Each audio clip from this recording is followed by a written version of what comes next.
Hey, I'm Terry O'Quinn from TV's Lost, and when I'm not hanging on an island with my pal Boone, I'm going over to Patreon, patreon.com/TV's Kevin.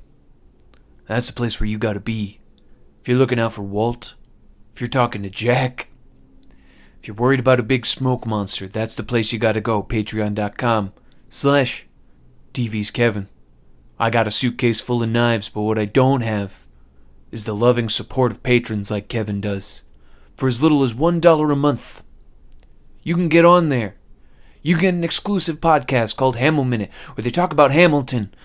My character didn't live long enough to see Hamilton, but I probably would have enjoyed it. You can support this show that you're listening to, the Puffin Publishing Podcast, PodCATS, the pod about cats, Jan, the Jive Action Nerds, a tabletop RPG show. I was more of a backgammon guy myself, but I still like a good tabletop game. I also played Risk in my first flashback episode. Anyway, that's not important. We're not the only people on this island called Earth. And I think it'd be good if you went out, supported TV's Kevin. Patreon.com/TV's Kevin. Don't tell me what I can't do, especially if you're telling me that I can't give to TV's Kevin. Patreon.com/TV's Kevin.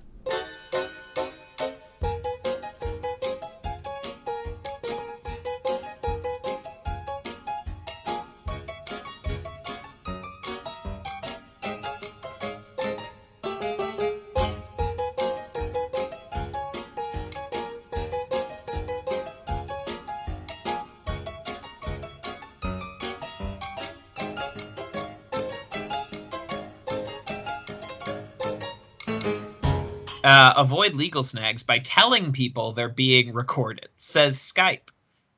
So you are currently being monitored by Skype, by PodCATS International, by This Bullshit LLC.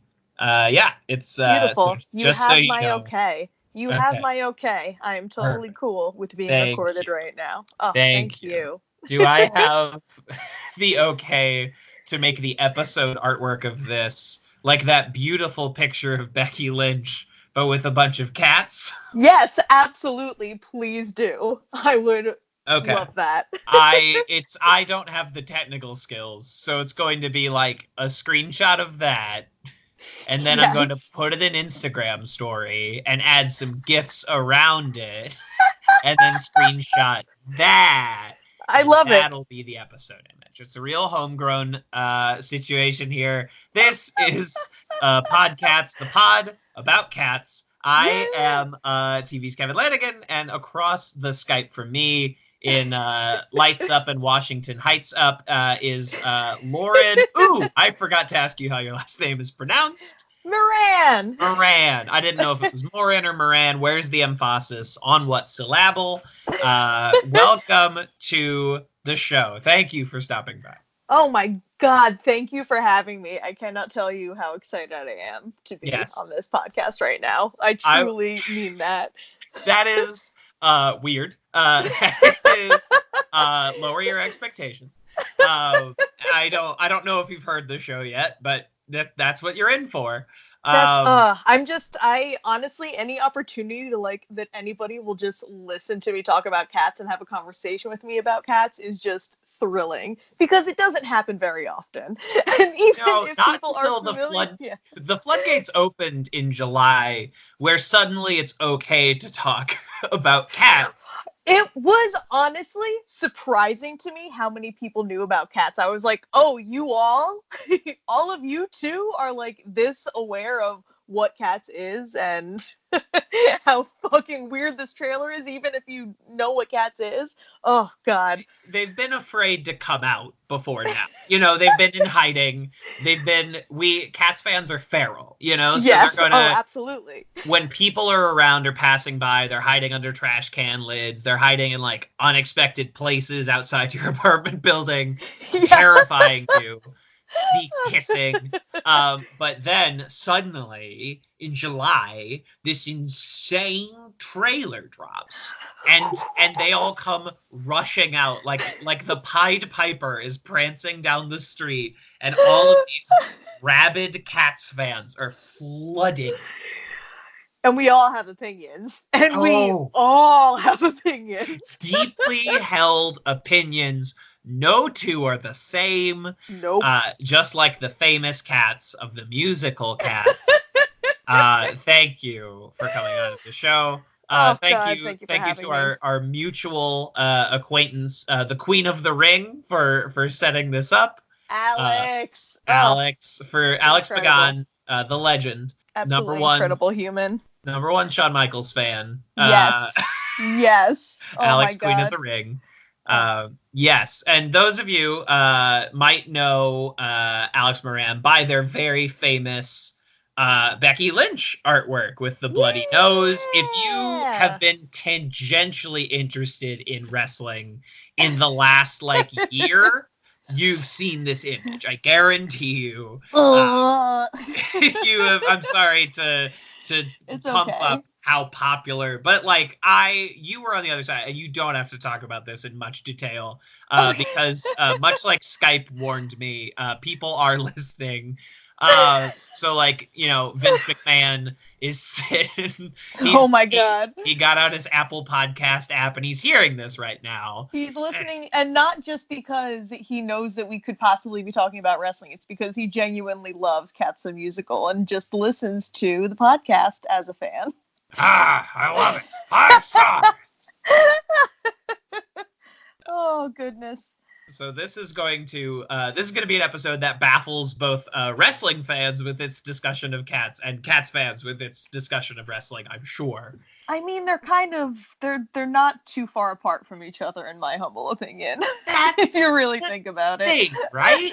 It's these big cartoonish characters that you can, and they come out and they tell you their thing, or their theme song tells you their thing, and they're wearing these flamboyant, colorful costumes. They fit a very specific archetype. There's an incredible amount of athleticism on display. Absolutely. In both the projects. Acrobatics, the choreography, it's all there. It's all there. And you don't know, it doesn't make sense why any of this is happening. Because why on earth are these characters even together, even interacting? Who cares? It just makes sense because it's wrestling and or Cats. Much like wrestling, professional wrestling, it is baffling to me that Cats is as popular as it is. Because it's so strange. It makes no sense. So insular and weird. Oh, it's weird. It's mystifying to me that not only is it popular, but at its heyday, it was something that everyone was watching. It was legitimately the longest running Broadway show in New York until Phantom surpassed it. But it was on Broadway for, oh my God, I want to say 18 years? Yeah, something like 20 years. Insane. Yes, and then the Monday Night Wars of Broadway began, and Phantom took over. Oh boy, it sure did. I still haven't seen Phantom, actually. Me neither. I mean, I've obviously seen the Gerard Butler movie. I haven't. I'm one of those weirdos who's no, I will not see the movie until I see the Broadway show. The purity you want. The purity. I want the purity. I just saw Chicago for the first time 2 weeks ago, and I hadn't seen the movie, so now I can watch the movie because I've seen the Broadway show. Ah, dang, the movie slaps. I have not seen the any stage production of Chicago. Oh, you should. I think it might be closing soon. You should definitely check it out. Get Today tickets because it is. I loved it. I fucking loved it. It was great. Well, back to Cats.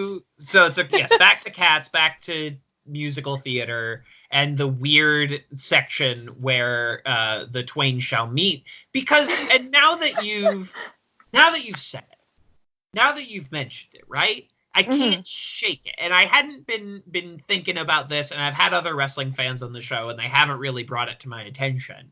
But they are shockingly similar. In the same way that in a WWE match, you might get like a blue collar, beer chugging, ass kicking rattlesnake up against an immortal demon god Yeah, whose exactly. brother is literally from hell. And yeah, of course that's what's going to happen. And they both want that belt. Right? And like any cats, you have this sexy cat who just like dances around and wears a studded belt, is best friends with this magical cat who can fucking make cats appear and disappear and saves. It's like, why are they friends? How did they meet? Who cares? I love it. The 80s rocker cat is friends with the sorcerer cat. Yes. And they both know an ageless, eternal cat who has been alive since the dawn of time. For God knows how long. And we are all expected to just go along with it. Yeah, and we do. We, all of us, are there for the ride. Yeah, absolutely. Absolutely. Oh and my God. And somehow they both fill arenas. Somehow these two things, it is oddly how I feel. I know we're all tired of like the Disney business and, Marvel fatigue, quote unquote, but it is still so strange to me that like the most popular films in the history of the business feature an Eastern European witch falling in love with a robot Paul Bettany. And that's just one of the things they got going on. Oh, that's exactly. The world is going crazy with all this stuff, and I love it because it's all the shit that I love. It's bug nuts. I guess it all kind of stacks up. I think we can trace this all back. It began in like the early 2000s, really. Mm-hmm. Now, like wrestling had been popular for a long time before that. But I don't know if wrestling is ever more popular than when Stone Cold is like the face of professional wrestling. No, I don't think it's ever, because I guess I was so young when it happened that it just like, I don't know, I can't really compare it to what it was now, but really, from what I've heard, like it was just, God, insane. I mean, it was on broadcast TV, like not cable, not on USA or wherever it is. That's now. true. Like, it was on fucking the WB. That's true. Oh my God, yes, SmackDown was on WB. Holy next shit, to like I forgot 90210. Yep. And all the Dawson's Creek led in to Raw or whatever. Yeah. So, and that's Stone Cold, that's the 2000s. The Harry Potter movies breaking big. That's the early 2000s. And at the same time, we have the Lord of the Rings breaking records. We have Spider-Man changing the fucking game. We got Batman movies happening. We got a lot of stuff happening. And I don't want to be the guy who's going to go on record and say that 9/11 gave us contemporary geek culture. But the numbers add up too well. Oh, that's so, I never thought of it in that correlation where we just really needed to like fucking escape and not give a shit about anything anymore. I can't prove this. I'm working on a chart on my wall with like yarn and newspaper clippings. And Carol. And I'm Jake Gyllenhaal in Zodiac, just like poring over volumes of text here. But like the numbers add up too well. Damn. For you me might have a theory here. To not go along with this theory. We're doing a lot of theories. There's a lot of theory work. We're doing a lot of experimenting. The practical classes after this, the workshop, the lab, CATS lab is the 4-hour block after this. But this is theory, where we're learning the principles of CATS. Yes. Unfortunately, CATS does not fully line up with this theory, because that's like that should happen 80s. Yeah, exactly. Where this comes to America and somehow, in some way, makes $2 billion in 1 year. Oh my God. At one point, that is like what CATS is raking in. $2 billion in 80s money. That is bananas. $2 million I had in Wall Street the movie money. Oh my god. Wow. I had no idea. I had no idea Cats made this kind of money. I Yeah, mean, I believe it. I believe it. Cats fever was real. it was Cat Scratch Fever was It real. was cat scratch fever, baby. It Oh was my god. it's a barnstormer. And I can't, it's inexplicable. There's no There's reason. There's no reason for it. There's no reason for it to be as beloved and cherished and just like, oh my god. It's insane. It's insane. it doesn't add up. And Mm-mm. there's no, it's one of those, it's just lightning in a bottle. It's the Yeah. exact thing at the exact time, and Yep. at no other point could it have taken off like it did. Nope. It swooped in, and like, I mean, fucking, we're talking like Pulp Fiction, Friends, MASH, like this level of success Yes. for a plotless, nonsense musical production Yep. by and about cats. It's insane. It's just, God. And that's part of, I think that's probably why it's so appealing to me. Because I love nonsense so much that that's all Cats is just straight up nonsense from start to finish. And there's no, it's just like, it's just visual candy. It's visual and musical candy because you don't have to like stick to anything. You just have to like watch it all and take it in and be like, yeah, I am entertained right now. Yeah, it's like potato chips. Like Yeah. there's no deeper substance to it whatsoever. Mm-mm.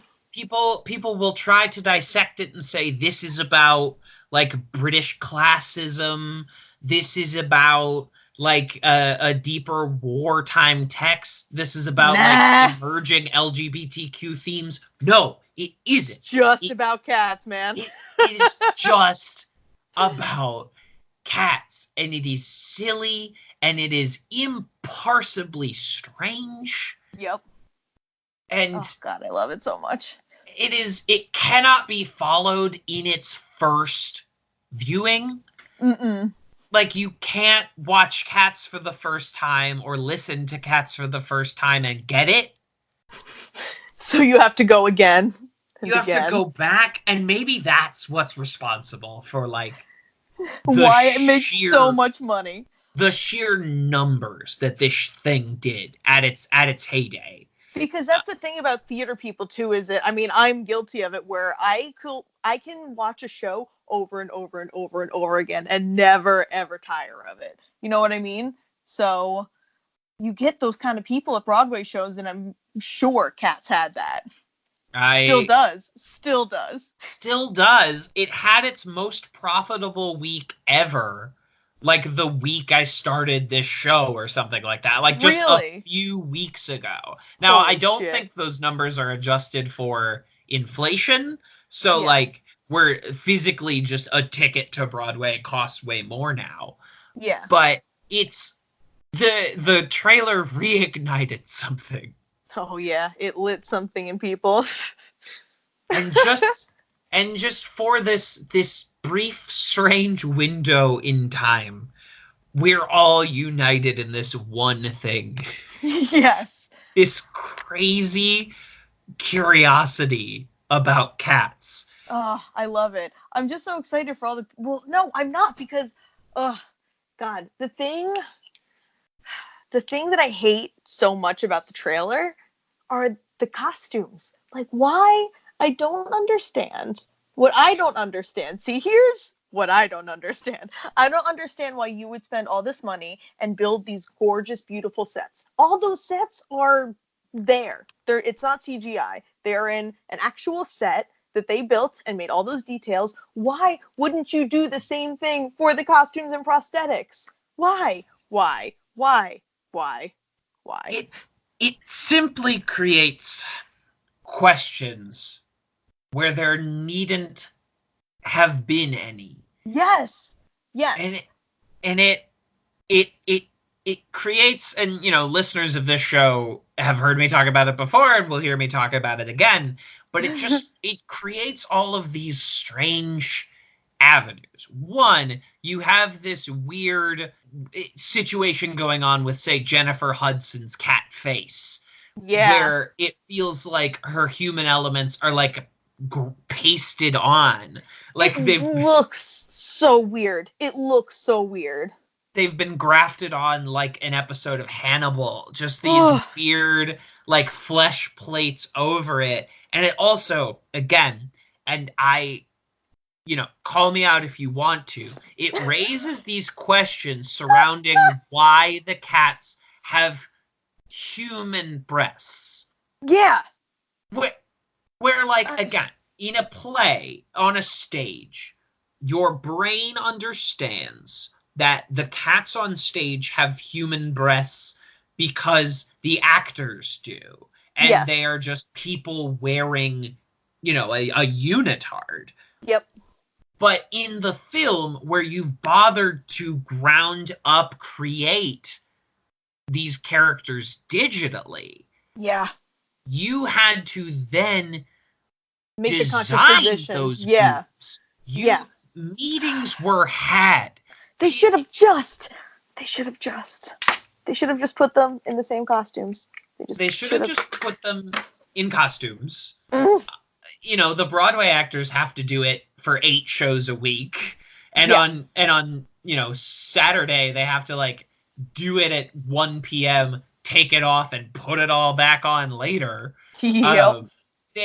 Why can't Taylor? Why can't Idris? Why the best use of CGI always comes where you are blending, you are using a real base and then just augmenting with CGI, enhancing, improving. But we are whole cloth recreating these people. And it seems way more expensive than putting whiskers on Idris Elba. Yes! I just... God. It doesn't make sense. Just the choice does not make sense.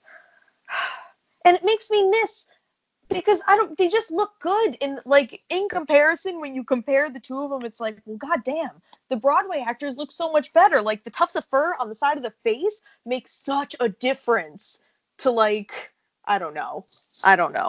It's just it's a much better aesthetical choice aesthetically, as opposed to just oh god, I just hate them. I'm not even looking at them. I'm just seeing them in my head, and I hate it so much. And I'm so sad about it. And I hate so many of the costumes are also just so not fun. Why does McCavity have a hat? He has a hat and a big duster coat. Why? Why does Mistopheles look so pitiful? I mean, if you're going to create these characters in a computer, why only do things that we could have gotten from makeup? Yes. Yeah. Yes. Exactly. All that shit they could have done with makeup too, and that's what's also frustrating. And it probably would have looked better and not. It always looks better. It always looks better. I want to have been in those meetings to figure out the decision-making process that got us to here. God, same. Big time same. And it's, the movie doesn't come out for another 4 months as of this recording. And I pray that we do not get a Sonic the Hedgehog situation where they decide to yank this and redo it. I would rather, if they were to do that, I would rather them just film the whole thing with makeup, with costumes and prosthetics. Reshoot it! Fuck it. Do it again.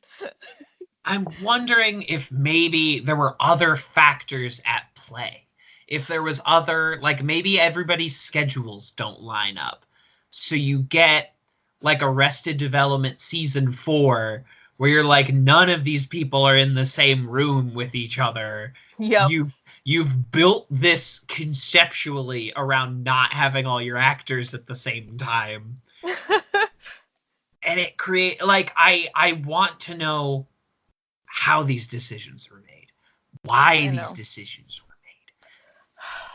I'm sure we'll find out. And did you watch the day before the trailer came out? They released like that 5-minute video with them like working in rehearsals and shit like that, and then building the set and everything.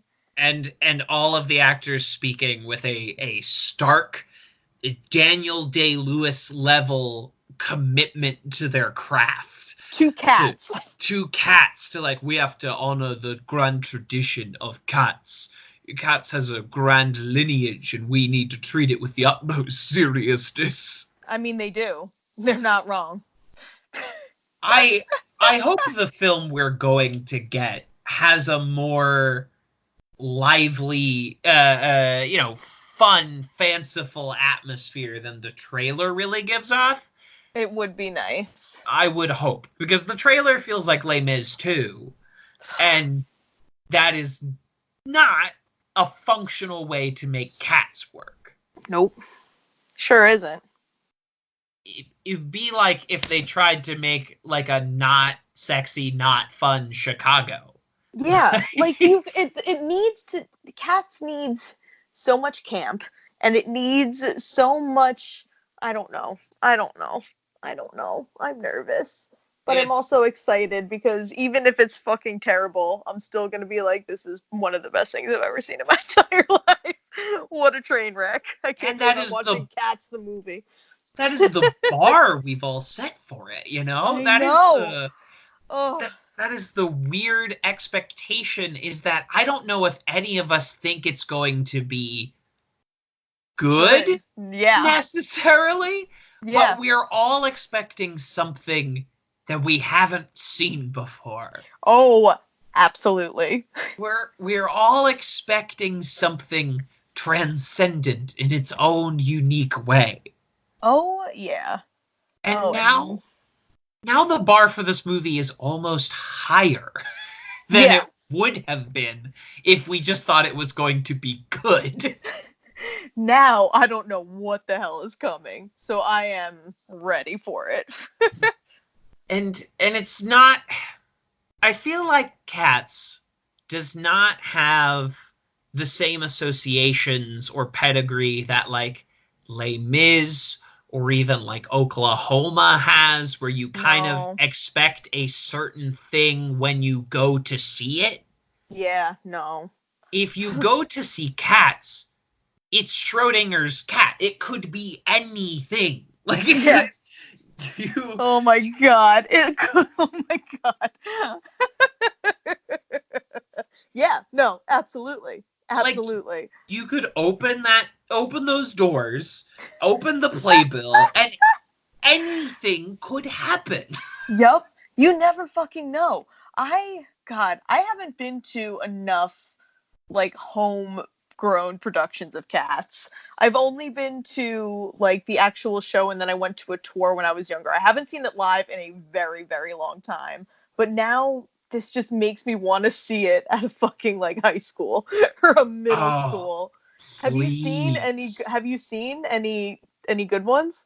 I have never seen Cats live. I've seen I know. I've seen the 1998 DVD.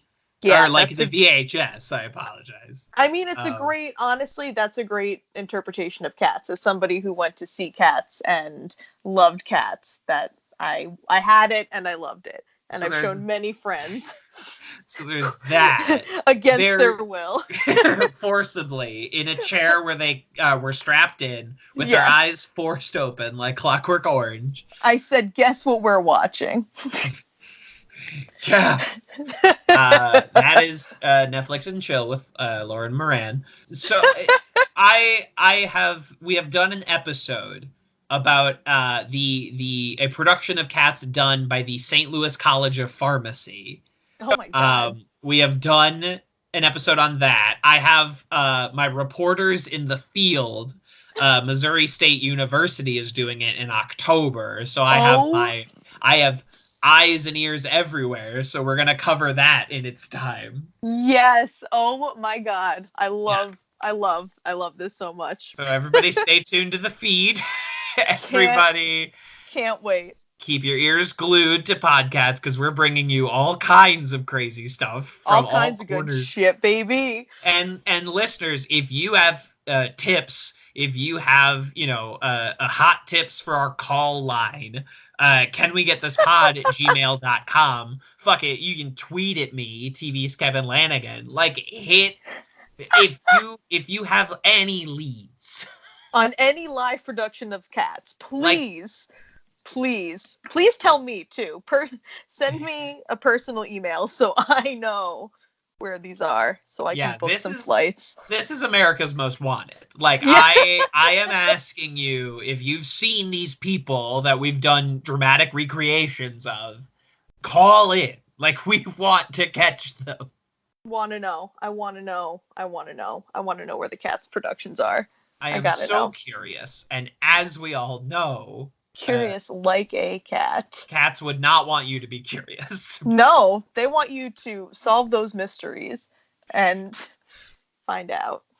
Oh my god. I can't believe you've never seen Cats live. That makes my heart sad. Because it's so magical. I am a pitiful theater fan as far as like what I've seen. There's no shame in that at all. Sometimes you get lucky, and sometimes I don't know. Things happen. Yeah. So I saw like Sarah Bareilles in Waitress. Like that's my first so nice. Broadway show. So that was great. Oh, I still need to see that. I'm glad you did. It's delightful. And then when you're done with that, don't listen to the original cast recording, because Sarah Bareilles put out an album of her singing the score to Waitress like it's a Sarah Bareilles album. Oh my god, I love it. And that is the true experience. That's what you're gonna get. It's a lovely show. Like, it's nice, it's heartwarming, it's funny. It's had some great people at the center. I don't know who's doing it now, because again, I'm a pitiful theater fan. It's truly it's all right. I think it's actually closing soon. Sadly, I think so. I think we're in the run. Apparently, it's been a murderous summer for Broadway shows. A lot of shows are dying. Yeah, and dying quickly. Our good friend King Kong. I saw King Kong, and it was actually really good. You saw King Kong on Broadway? All right, we're talking about this now. For anybody that doesn't know, King Kong has recently made his Broadway debut in the city where he would one day die, not only from the top of the Empire State Building, but also on stage. And it is a Broadway musical of King Kong with their big sell. Their landmark, their the thing they put on the marquee is that they have a like giant puppet King Kong. And they do. It is one of the coolest, I'm not exaggerating, it is one of the coolest things I've ever seen on Broadway. Just because this puppet was so insanely massive. They had at least 9 people puppeteering it and like just using zip lines and like just bouncing up all around it, and the lead had like a gorgeous voice and all the it was just it was so cool. It was such a cool show. And I understand why it's closing, because it's not like one of those, like, the story isn't, it's the fucking story of King Kong. What more can you do with the story of King Kong? But it just for what it was, my dad and I went to go see it because him and I like seeing all King Kong stuff. I don't know why. It's just like our thing. So he really wanted to see it. So I got us tickets, and we had a great time, because it was like the way that they made it run is, they had screens surrounding the entire stage. So they would like have things in motion to make it look like he was running through the jungle or through the city and shit like that. And man, and it could emote, like the way it emoted was, oh my God, I cried at the end. I cried when he died because it was so sad. It was so sad. He was so sad. It wasn't airplanes. 'Twas beauty killed the beast. It was. Do they drop that line? Do they? do. Oh, okay. Yeah. Good. I mean, that is integral to King Kong. Legends of stage and screen like Jack Black have delivered that classic line. Yes, exactly. To us. King Kong lives on. They keep trying, but I know think it'll probably go on tour just because the puppet itself they built in Australia, and they did run throughs of it there and stuff like that, and it toured a little bit. So they'll probably just do productions of it on the road just to promote that fucking puppet, man. and they shipped it over on a big cruise ship with They they had a did. bunch of chloroform. Yeah. We know how King Kong gets to America. Just like the story. Just like the story that it's all based on, that King of Kong. Because we got, what do we got, King Kong? We got 33, we got like 77 with like Jeff Bridges, and it's Yes. environmental. And they, Kong and Anne have an overtly sexual relationship in the 70s version. Yes. It is unquestionable that those two somehow they're making it work. They're making it work. 05, which I have a soft spot for, the Peter Jackson King Kong. I like that one. That's the one my dad and I saw in theaters together, and we very much enjoyed that one. And the newer one with fucking Brie Larson and John Goodman and that whole cast, it's like in the fucking Godzilla universe. An absolute A-list cast for Kong Skull Island. Yeah. Have you seen it? No, I'm afraid not. Surprisingly a good movie. I watched multiple Avengers are in that movie. Yep, there sure are. Samuel L. Jackson, John C. Reilly, all the people with initials. John C. Reilly, isn't it? Yeah, it's everybody has their initials, and it's I enjoyed it. Because I watched it right after seeing Godzilla King of the Monsters, because they mentioned Kong, and I'm like, well shit, now I gotta watch Kong Skull Island to get all those references. And I was like, wow. I'm surprised how much I like this movie. I don't know. I eat everything up. There's not many things I don't like. You love that big ape Kong. I sure do. He's a big good boy. He's my large friend Kong, my large adult son, King Kong. Yeah, but taking it back a couple minutes in our conversation, it is a fallow period for Broadway right now. Oh, it is. Yeah, a lot of things are closing. Shows are dying on the vine. Not even making a run of it. Just absolutely. And I think there are, as always, a litany of factors leading into that. Number one, Broadway expensive. Yes, it is. Not only to produce, but to see. It is not for the layman. It is no longer the people's medium. There are no groundlings down at the bottom, nope. Reveling in each other's filth. It is now it's theater has unfortunately been pushed back into the realm that symphony orchestras occupy, that opera occupies. Yeah, you can't. Orchestra seats are never less than $100, even if you're using Today tickets. Absolutely not. Yeah, that's the only way that I see shows is by using Today tickets, because you can get a $40 ticket the day of, but it's not like Hamilton or something, but you can still see shows just in the balcony. Hey, nothing wrong with the balcony. I've sat in balcony for many a show. Oh, me too. The balcony is my friend, because I can afford to sit up there. Same. That's where. And you know what? Honestly, sometimes it's a better view because you don't have anyone's head in your way. Because you're just it's great. It's the You've best. got the stadium seating up there, and you have the night. You can see the full stage picture, albeit from above. But you can still see it. And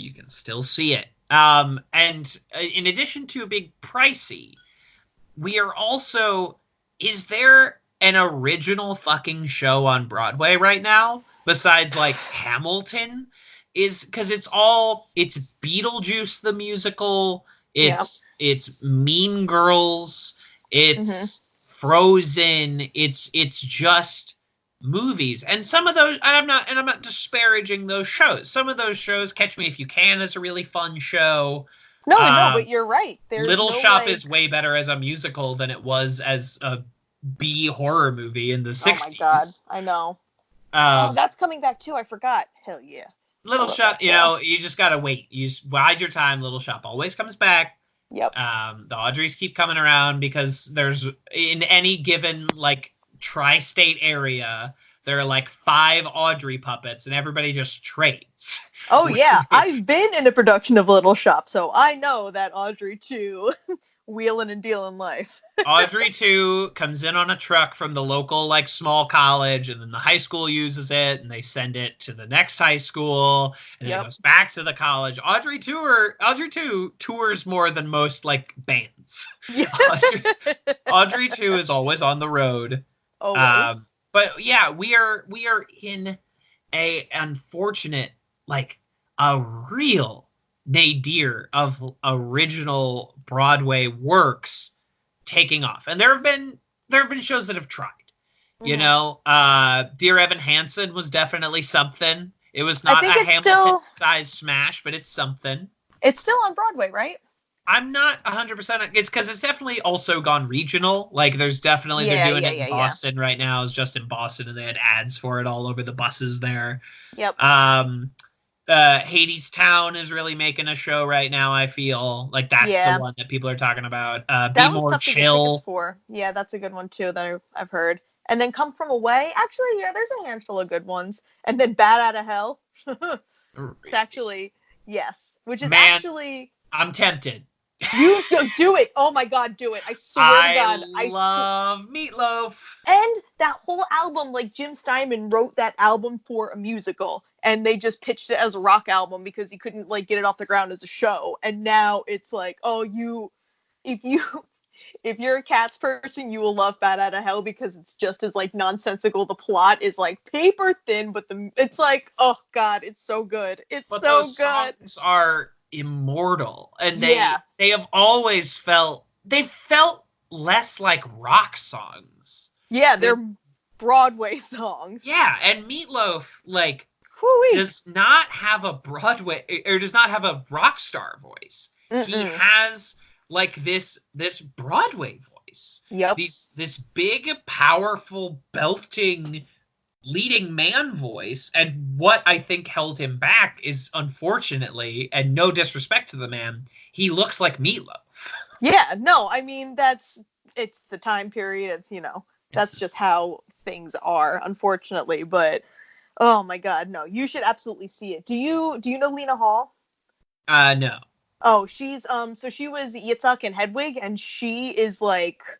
Her voice is the most incredible voice of all time, and she's in it, and she sings Paradise by the Dashboard Light, and it's like, just please go see it. Please go see it. You can get like $45 tickets, I think. I saw ads for on my Instagram. I'll send them to you. So Thank you can. Yeah. It's, oh my God, it's incredible. I'm seeing it Friday again. That's not I can't bad. wait. Oh man. Okay. Yeah. I am currently fun employed. So I will, I gotta play my cards right when it comes to dropping money on theater ticks. But A, hopefully I won't be fun employed for much longer. There you go. B, maybe PodCATS is about to blow up into a media sensation. I mean, it very well could. Patreon.com/TV's Kevin if you want to help me go see Bat Out of Hell. Hell yeah. Hell yeah. Can I get a hell yeah? Hell yeah. Hell yeah. That was a great Stone Cold impression. Thank you. Did you see Stone Cold? Now we're just going to talk about Stone Cold for a minute. Did you see Stone Cold on Hot Ones? Yes, he's so great. What an incredible... That episode of Hot Ones helps you understand not only why people watch that show where people eat very hot chicken wings and answer questions, but also why Stone Cold became a huge phenomenon. Yeah, just, oh my God, he's just the nicest guy too, which is one of the best parts about him. Yeah, and he's just the most charismatic son of a bitch on the planet. Yep. Like he looks like your dad's friend that wouldn't talk much, but he is just this, he has such a way with words. He has this great gravelly voice, and he can just talk. And forever. It's beautiful. And I could listen to him all day. I could too. It's incredible. McCavity, go on Hot Ones. Oh my God. Yes. Oh my God. Fucking McCavity. Skimbleshanks, go on Hot Ones. Who is playing Skimbleshanks? Oh, I don't know off the top of my head. I'm popping open the IMDb right now. The only one, the only one I know for sure is Jason Derulo because I like to go. The Rum Tum Tugger is Jason Derulo. Ah, damn, that's a good one.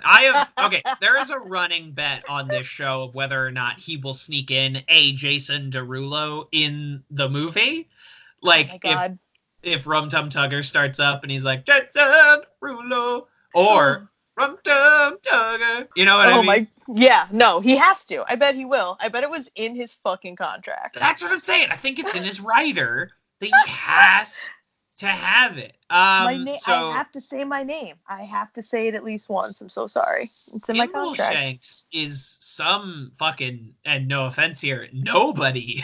Damn. Stephen McRae. He's been in like 7 things. 3 of them are TV movies. Sick. He has like 8 credits across a decade. Maybe he's like a big theater guy that I don't know. Probably. Is a production designer and actor. Wow, that's impressive. What a multi-hyphenate. I know. He just production designed like 7 short films. Let's not be giving out this production designer credit. Let's not be throwing around labels like that, all right? Let's be a little more judicious with who we are calling a production designer / actor. But anyway, there's your Skimbleshanks, Stephen There McRae. he is. Jason Derulo, Rum Tum Tugger, Taylor Swift, Bomb Ballerina, Idris Elba McCavity, Judi Dench is Old Deuteronomy. Insane. Just insane that she is even in this. Not that she's playing Old Deuteronomy, just the fact that she is in this. So Judi Dench is showing up to play. Ian McKellen is in this fucking movie.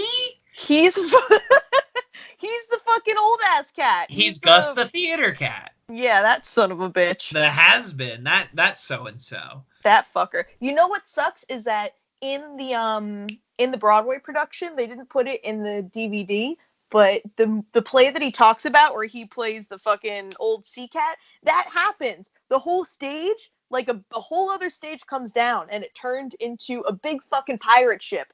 And it was a whole nother production number where it was about this fucking pirate cat that he used to play in the play. Would that be Growl Tiger? Yeah, Growl Tiger's Last Stand. Growl Tiger's Last Stand. It's not Fire for a Fiddle, the Fiend of the Fell. No, it's the Growl Tiger's Last Stand. So they have like a whole nother song and a whole big production with Growl Tiger's Last Stand. I have good news for you. Oh my god. Someone is cast as Growl Tiger. Well, here's the thing. And do you remember in the movie? Who is it? Who it's the fuck Ray is it? Winstone Who's from that? The Departed and Indiana Jones and the Kingdom of the Crystal Skull. He was Beowulf in that Beowulf movie with Angelina Jolie. He's in Cold Mountain. He's one of those actors that just looks like a mean son of a bitch. You know? He's in 10 movies a year where he plays some brawler. Mean man. Some brawler with a Cockney accent. You know what I mean? Yep. So good. That's what I'm most excited for now is some extended pirate sequence. Well, here's the thing also, because do you remember in the movie, they had like a weird fucking ghost cat come around and like haunt the old cat to be like, oh, look, this is who you were as a youngin' playing this cat. So unless they're doing that shit, where he's just a ghost haunting poor Ian McKellen cat, nobody wants to see that. I don't want that. No. I want Growl. I want a full master and commander. If Pirates 1 specifically, like big boat battle. God, same. Big fucking same. That's all I want. That's all I want. That's all I want. I want it to be needlessly long. Yeah, absolutely. I hope. Is there a runtime on Cats yet? Because I hope it's 3.5 hours. No, we were looking it up. The guest before you demands a 5-hour immersive experience. I really like where their head's at. I'm thinking of like the 4DX experience of Cats, where like in the Growl Tiger, scenario, you're just getting pounded with water. And they actually have people in the Cats costumes roaming through the theater, like in the Broadway show. Yeah, and they're pulling audience members out of the theater to like stand up in front of the screen. Wouldn't it be great? It'll be great. Great and terrifying. Yeah, the great and horrifying experience that would be. I would be amiss if I did not ask you the number one question on this show. That we what love to is talk it? About. Oscar predictions for Cats. Now, none of us have seen it. This is all blind. But I want there are favorites among guests of who we think is going home with it. What actors, how many nominations this thing is going to get. I mean, I think it's going to sweep. You're the second in a row for sweep. 2 sweeps. I love it. I think it's just really going to take everyone by surprise. And just, Cats is going to go home with gold. It's going to go home with gold across the board. I think that it's going, I don't know. I think it's just going to be up for everything, and it's going to win everything. You're predicting a Titanic, Return of the King, just sweep. Monster sweep, yeah. 12 awards, like that kind of shit. I'm thinking 15 awards. 15 awards, right? Because most of those big, like sweep awards, like don't win the big acting awards. Like Return of the King won everything, but apparently no actors in it are any good because nobody won anything. Fucking Ian McKellen did not take home gold for Gandalf. Oh no, Ian McKellen is taking home gold for fucking Gus the Theater. Gus, thank you. I mean, Dame Judi Dench is taking home gold for fucking Deuteronomy. They love to give it to Judy. They love it. This is probably Idris Elba's year. Could you? Wow, you think so? Okay, because I think imagine if Idris Elba wins for McCavity, a character with like real minimal screen time, a real like swiper, no swiping kind of like pops in the margins sort of character. Yeah, but he tries to murder, Yeah. He's a real bad guy. His powers of levitation, it's a thing. Okay, I think I think smartest money is Jennifer Hudson. I think that is smartest money because she has the big song that she is going to kill. We all know it. Do you think she comes out in full Cats costume when she sings it at the Academy Awards? Dear God, I hope so. We can pray. We can only pray. We can pray. I'm expecting like a cat ear shaped tiara. That's what I'm expecting. At least. What I want is full Cats regalia. Yeah, I want her in that fucking Grisabella costume from the Broadway production. I don't want with the crackhead, the leaking makeup and the crackhead eyes. Yes. Yeah, it's what we all want. That, just all the rags everywhere. What's that hair? Who even knows? It's a fucking mop. Rags dangling off of other rags. Yep. Grisabella in all of her glory. All right, so glamour cat. You've heard it here twice, folks. 2 sweeps. Two sweeps in a row. I think it's happening. All right. I think it's gonna happen. You're calling the big shot, and calling the big shot. Respect it. You had to be a big shot. Yeah, I did. I did. Had to be a big shot, didn't ya? Moving Out. That's another musical. Yes. Oh, yes. We all remember. Everybody gets their shot at a jukebox musical. Oh, man. I'm Green telling you, Day, Bat Out of Billy Hell Joel. is the... Yo, I'm also waiting for... God, I can't wait for a My Chemical Romance musical at some point. It's better fucking happen. Can you imagine the Black Parade? Black Parade, exactly. It's going to be called Black Parade. I think you could do that pretty easily. Me too. That's not hard. I can guarantee you that Gerard Way has it all ready to go whenever somebody just asks him. Someone just needs to come over to Gerard when he's busy writing his little comic books. I think someone needs to wake up Gerard and be like, I don't know, here's like $20 million, and he's like, sold! Let's go. He was waiting for that. I'm personally waiting on the Fleetwood Mac jukebox musical. Oh my God, yes, I'm waiting yeah. for rumors Hell yeah. or dreams or whatever they call it. Gold Dust Woman, I think, would be a pretty solid bet. Gypsy, Oof. probably I not. was There's just already about to one say- called Oh, Gypsy. there is another gypsy. God There's damn. already one. Everything's coming up roses. So, before I let you go, where can the good people of the PodCATS verse find you? Check out your work. What do you want to plug? You can find me on Instagram, Lauren Moran, LaurenMoran. Same thing on Twitter. And there's links to my website on there if you want to see my stuff. And that's really it. That's where you can see me and follow all my dumb tweets. I'll probably be screaming about cats at some point down the line. I always have a reason to. So There's nothing but, I mean, that's what I'm doing. that's all everybody should be doing, honestly. I'm doing it every week. It's my job. On this fucking show. Hell yeah. All right. Let's see. Let me do my classic rundown. Yes. Support the show and other shows like it. Patreon. Patreon.com/TVsKevin. For as little as $1 a month, you can support this show. Support the Pub and Publishing podcast, my improv show. Support the Jive Action Nerds, my tabletop RPG show. And for the low price of $1 a month, you get Hamil Minute, a weekly podcast where we break down Hamilton minute by minute. Check out my short stories, The Cola Wars, set in the bloody conflict between Coke and Pepsi. And TV's Kevin Lanigan on Twitter and Instagram. And if you have anything to contribute to this show, can we get this pod at gmail.com? I think that's it. I think that's my plugs rundown. Beautiful. Thank you.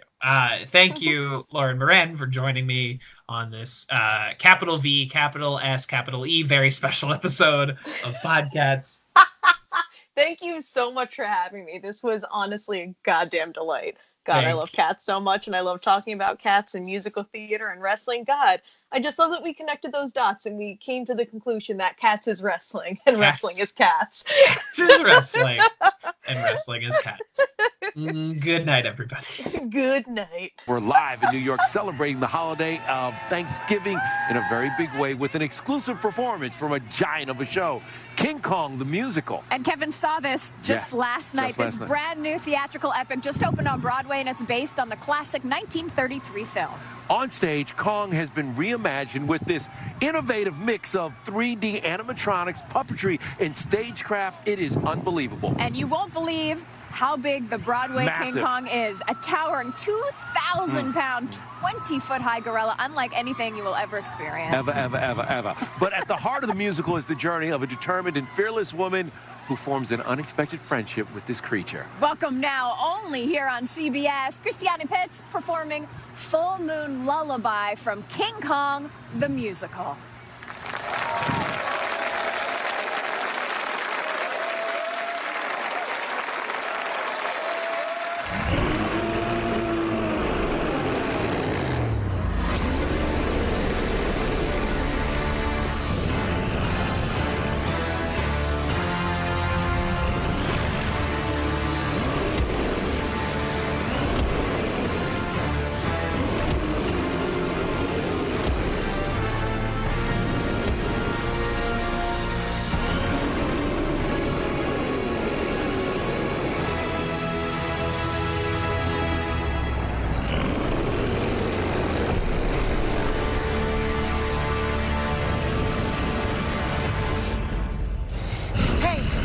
Are you hurt?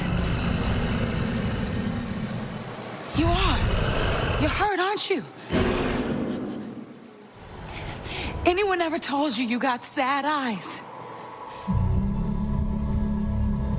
Silence overtaking, darkness overhead, shadows now are waking, monsters in the bed, bitter hearts are aching.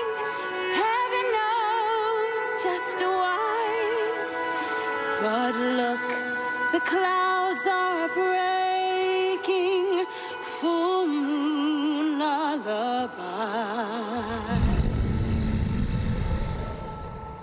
Full moon,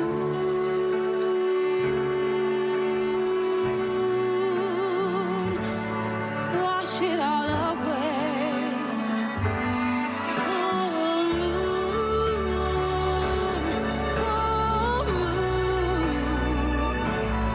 wash it all away. Full moon.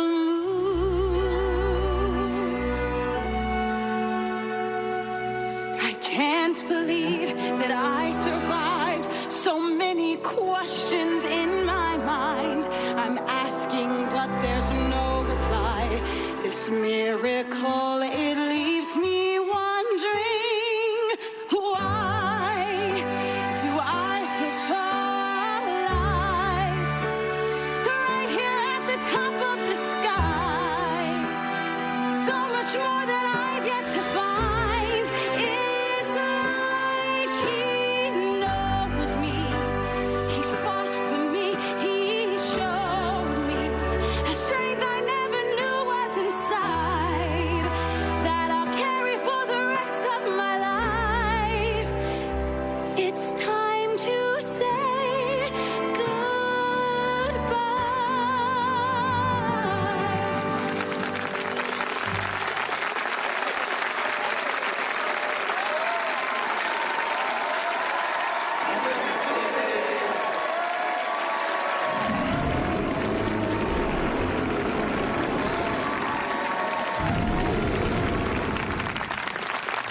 Wow, incredible! I will tell you this, the two critics that I went with to this show, Yeah. my 8-year-old and my 11-year-old, Yeah. gave it a standing ovation. They loved King Kong. I love they that. loved it. Definitely a King Kong we've never seen before. Be sure to catch King Kong the Musical live on Broadway. It is a spectacle. This has been a Talkback Podcast. What's up, all you hep cats there in podcast land? This is the Jive Action Nerds Radio Hour. And here's some of the things you can expect from our weekly role-play podcast. Well, I didn't go to medical school to be told what to do by no dumb alien. Take me to your chief of medicine. Kevin, you're the one who gave me the grenade launcher. If you didn't want me shooting the president, you shouldn't have given me the grenade launcher. President Nixon? What a precursor of things to come. Is it bad that it's only a slur now? Oh no! Oh no! All of these raccoons know Kung Fu! Alright, so I rolled 3 ones, and since I was rolling with something extra, that's a 2. Did that do it? I rolled to have sex with Burt Reynolds. Alright guys, I forgot my character sheet, but don't worry, I have it all in my heart. I rolled an 84. That's just the kind of thing you can expect from this wild and crazy radio hour. Subscribe, follow, we'll be here. Or we won't. We're not going anywhere. Nope, we'll wait for you. This show's live. We just wait for the red light to come on in the box, and then we play in the box. It's like how when you play music on your iPod, that's actually John Legend is just sitting at a piano all day waiting for someone to hit play so he can play a song for you live. It's why no one can play Bohemian Rhapsody anymore.